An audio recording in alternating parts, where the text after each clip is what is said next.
everybody. Okay, so today I wanted to make a video in my series. Well, it's continuing my series on the things I've learned after emerging from sociopathic relationships and narcissistic abuse. And the second thing I learned, and like an axiom that I adopted for myself, is you're either becoming what you love or what you hate in the world. And if you noticed the way that I came upon this, it's very true that the more you resent somebody, the more you hate on somebody, even if it's justifiable hatred, even if it's justifiable towards narcissists, towards sociopaths, the hate is very, very justifiable. That energy of hatred starts permeating your being, and it enters your subconscious mind. And when you interact with people, they see it and they feel it. They feel that you have a barrier between yourself and between them. And I know a lot of you don't want to hear this, but I'm simply telling you my observation. The more I hate, and it doesn't matter what I hate, the more I start seeing within myself narcissistic traits. Now I understand and I know that I'm not a malignant narcissist.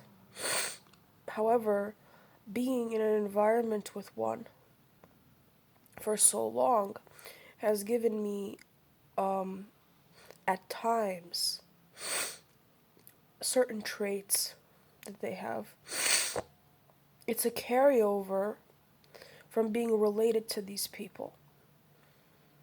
It's one thing if you enter maybe a spousal relationship with them and you've never ever had experiences with these people before. You have like a certain personality that's been formed. But even then, when you are around them, it's like you're a bird in a cage that's not being fed. Eventually you snap.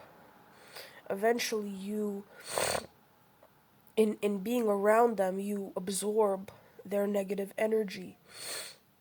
And you may lash out at people.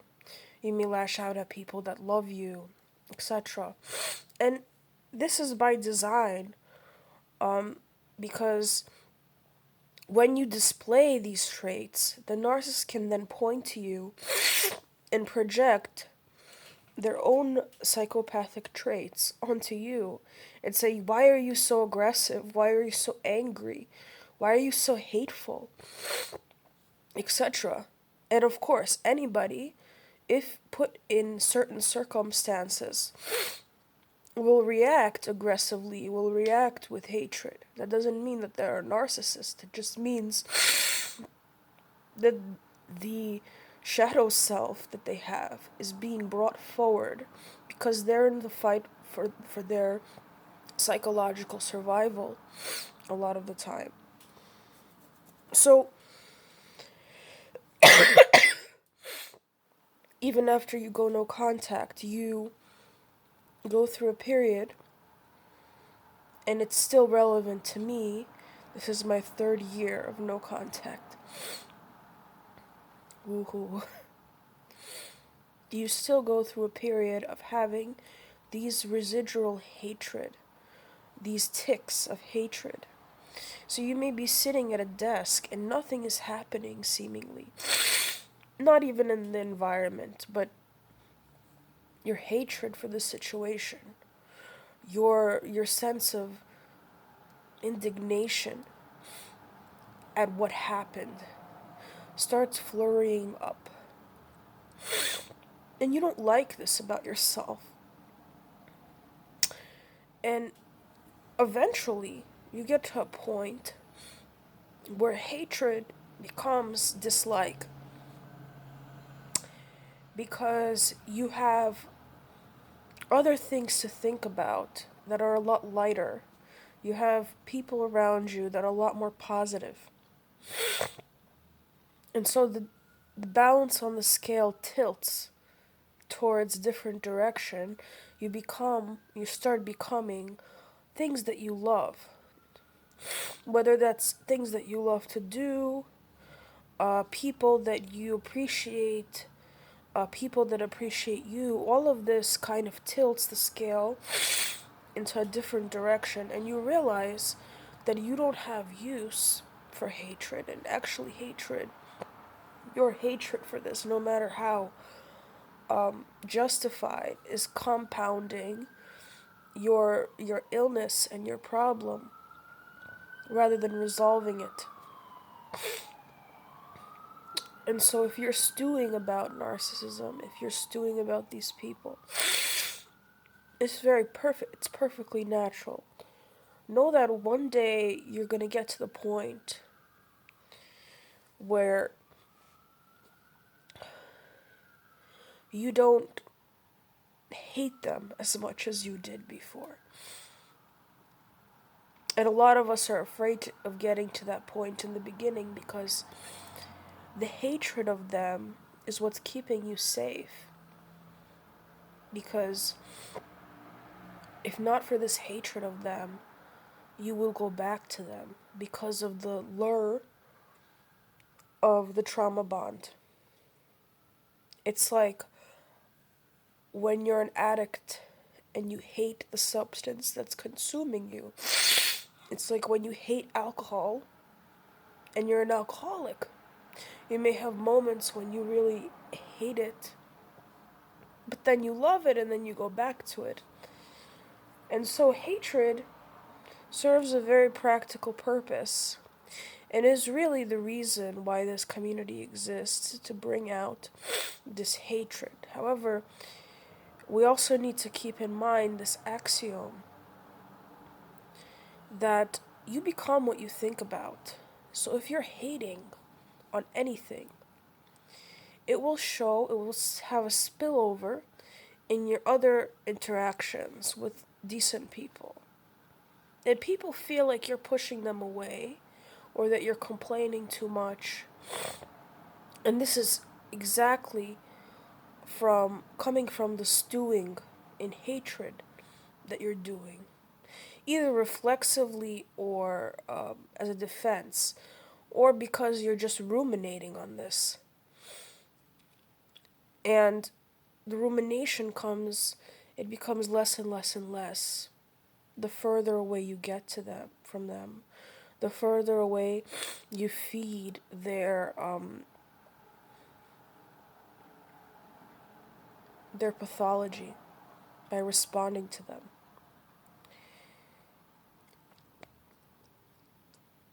So, my advice to you is let the energy of love in. And you've been pushing that away for so long because the narcissist purposefully designs your life so that you're afraid of love. People that love you can't reach you because you're in the battle of your life. You can't hate and love at the same time. You can't be hateful to yourself and love at the same time. So it's like two dials that go up and down. You know, the further away you get from them, the more the dial that of hatred sinks, and the more your level of love rises. That's what I found. The more you see the pain of other people, the more that are not narcissists, the more you sympathize with that pain. And when the energy of love starts to permeate your life, narcissist has a very big problem. And I'm speaking from a distance because they can no longer reach you if you're living within the spirit of love. Because love is a very, very powerful force. It gives us energy. The energy that they were trying to diminish in you, that they were trying to take away from you for all of this time, is all of a sudden in your life again. And you reverberate that energy, and people start to smile at you.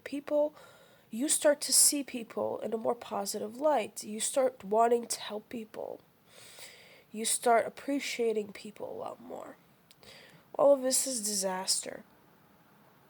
So the more you dwell on love, the more you dwell on the positive, the more it manifests in your subconscious mind, and the easier and more seamless life becomes. So think about that. When you catch yourself hating what happened, hating the narcissist, try to let that energy of love countervail that.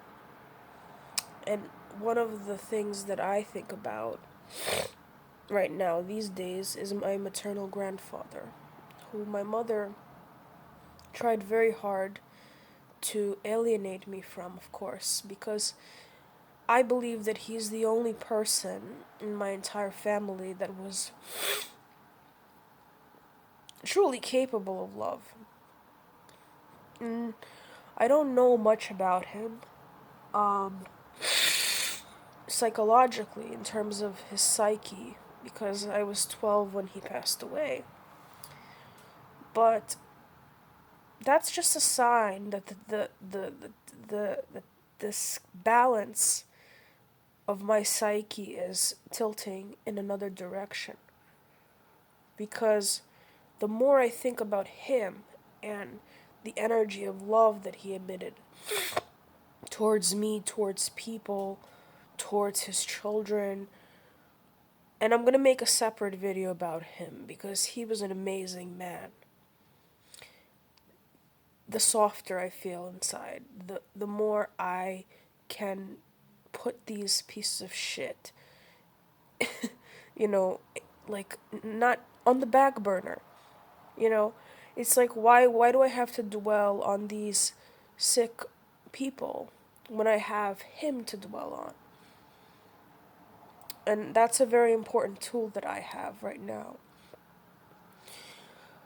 But just take it as an axiom, which is a rule, a natural rule. The reason why people that are toxic are trying to make you feel unloved is because they know that the minute that you feel loved, do what you love, do what gives you energy, they lose their power reflexively. And this is why it's so important to do what you love when you come out of these relationships. And you have trouble doing that because of the way your brain has been rewired. But eventually just know that it gets to the point where you start craving doing things that you love. And that's when true recovery can happen. And that's when you become more positive. The light comes in. So think about that.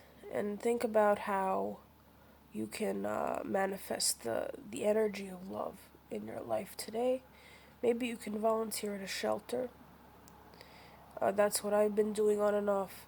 So the energy of the dogs, even though they're abused dogs, still makes me feel better.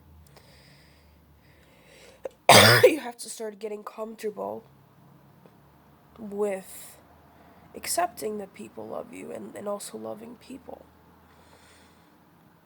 That's one of the insights that I have had. So